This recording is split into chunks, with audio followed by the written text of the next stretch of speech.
শুধু আমাদেরকে যদি কেউ গুলি করে মেরে ফেলে তাকে যেন ধরে বিচার করা হয়, এবং তার যদি বিচার করতে না পারেন তাহলে নতুন কেউ জন্মাবে না।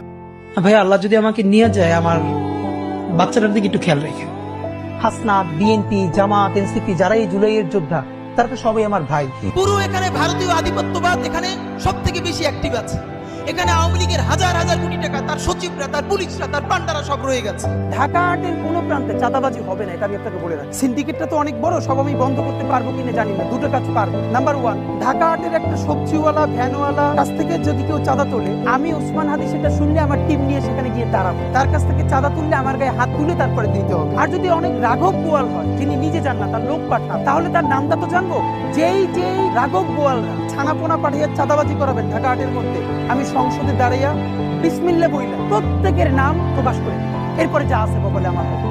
আর যদি আমি মরে যাই, আমি শহীদ হয়ে যাই, আমার ডান পাশের ভাই বোনেরা এই লড়াই যতদিন বেঁচে থাকবে ততদিন চালাই নেবে ইনশাআল্লাহ।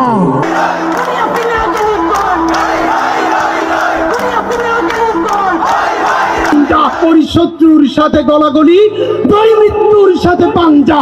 আমি উন্মাদ, আমি ঝঞ্ঝা, আমি ভীতিয়ে ধরিত্রীর বলবীর চির উন্নত মামুষীর। আওয়ামী লীগকে নিষিদ্ধ করার আগ পর্যন্ত বাংলাদেশের আপামর জুলাই জনতা এই শাহবাগে লাগাতার অবস্থান কর্মসূচি ঘোষণা করছে।